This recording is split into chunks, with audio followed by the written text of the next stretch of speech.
All right, so the Monte Carlo draws just come out, and there are some crazy early round matches for some of the big names in the tournament, but some big names are also pulled out, so let's go to the withdrawal list before we get started.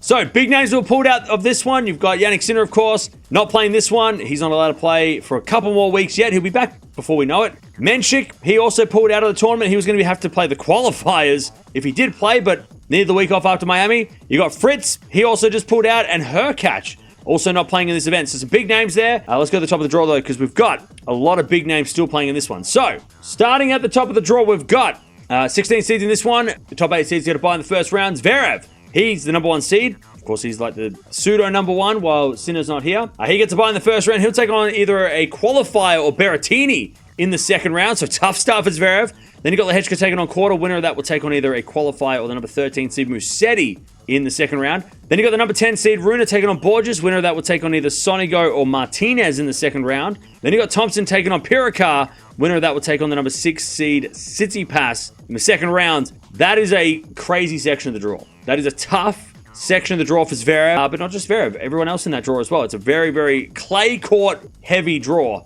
Clay court player heavy draw. Of course, you've got to watch out for Zverev. You've got to watch out for Tsitsipas. Of course, the defending champion here. He's won 3 of the last 4 tournaments here, Tsitsipas. Also got to watch out for Rune, of course. Kind of got into a little bit of form over the Sunshine Double. And also can play on clay. Nearly won this tournament a couple years ago. Musetti as well. He's had some of his best wins at this event, including beating Djokovic. But you've also got to watch out for Berrettini as one of the unseeded players there. You've got to watch out for Lehechka, who can be very dangerous on all surfaces. Sonigo, another unseeded player that's very, very dangerous on all surfaces and can play on clay. So it's a very, very tough quarter of the draw, that top quarter. Next quarter of the draw, you've got the number 3 seed Djokovic. Gets a bye in the first round. He'll take on either Wawrinka or Tabilo in the second round. Then you've got Struff taking on the wild card Vacheroy. Winner of that will take on either Jarry or the number 15 seed Dimitrov in the second round. Then you've got the number 9 seed Medvedev taking on Khachanov. Winner of that will take on either Muller or a qualifier in the second round. Then you've got Mahach taking on Baez. Winner of that will take on the number 8 seed Alex de Minaur in the second round. So a nice draw for Djokovic. You know, the seeds in that draw in that section are not as crazy as they were in the top section. But you've obviously got to watch out for Djokovic. You've got to watch out for de Minaur. Got to watch out for Medvedev. We know that he can play on clay. Just depends on his mood. And also watch out for Dimitrov as well. He's kind of got into a little bit of form the last couple of weeks. But then the unseeded players. You've got to watch out for Mahach, very dangerous player. Obviously, Khachanov as well. Can play on all surfaces. And Clay, you know, made a couple of quarterfinals at the French. Could be dangerous as well. And also Tabilo. I'll be watching out for him as well. Beat Djokovic on clay last year. So could be a dangerous second round matchup there for Djokovic. Because this section of the draw will take on the Zverev section of the draw in the semi-final. So we could be getting a Zverev-Djokovic semi-final. Maybe we get a Zverev versus de Minaur semi-final. Maybe a Zverev-Medvedev semi-final if Klayvadev comes back, right? If you don't think Zverev's going to make it, maybe you think it's going to be Djokovic taking on Rune in the semis. That could be interesting. Or Djokovic versus Tsitsipas in the semis. A little bit of an interesting matchup there as well. Maybe you want to go with Djokovic versus Musetti, which we've seen here before. And we know that Musetti on a clay court against Djokovic is very, very threatening. So very interesting to see how this one plays out. It does feel like the top half of the draw is where the real proven clay quarters are. Bottom half of the draw, we've got the number 5 seed Draper gets a bye in the first round. He'll take on either Giron or Shapovalov in the second round. Then you've got Echeverry taking on a qualifier. Winner of that will take on either Fokina or the number 11 seed Shelton in the second round. Then you got number 14 seed Tiafoe taking on Kecmanovic. That's a fun first round. Winner of that will take on either Popyrin or Humbert in the second round, which is also another fun first round. Then you got Batista Agut taking on Nakashima. Winner of that will take on the number 4 seed Ruud, who also made the final here last year in the second round there. So this feels like the most open part of the draw because, of course, we know that Ruud can play on clay, but everybody else in that section that's seeded hasn't proven themselves on clay, especially European clay, just yet. You've obviously got to watch out for Ruud. You've got to watch out for Draper coming off Indian Wells. High expectations. Good opportunity to get himself some clay court tennis form.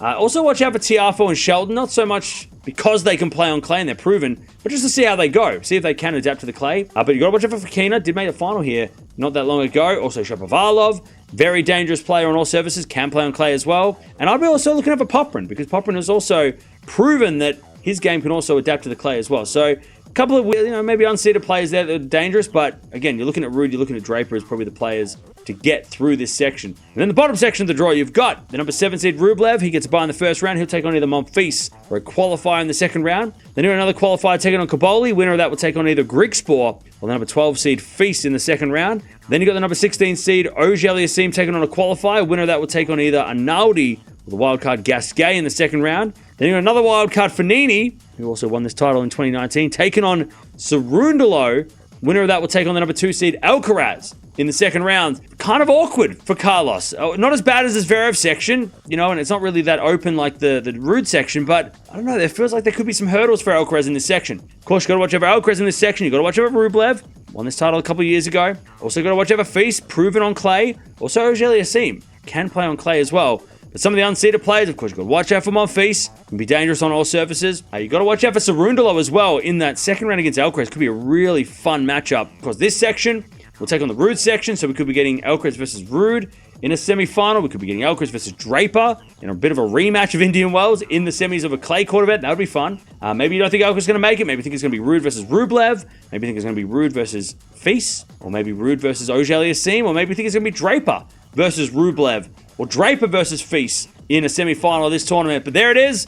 That is the Monte Carlo draw, and I don't know, it does feel kind of evenly spread, except for maybe that Zverev section, which is stacked. What we've learned over the Sunshine Double is that nothing is obvious, right? Djokovic does really well in Miami, but then loses in the final unexpectedly, Alcaraz does well in Indian Wells and then loses in Miami really badly. So did Draper, right? Won Indian Wells, lost first round of Miami. So, maybe the players that are playing well are not the players you should pick. Maybe you should pick the players that are not playing well. Maybe you should pick with players that, maybe like a Rune or a Rublev or maybe a Tsitsipas to win this tournament again. I don't know who wins Monte Carlo. We'll find out over the next week, but there it is. That is the draw for Monte Carlo, and it's going to be fun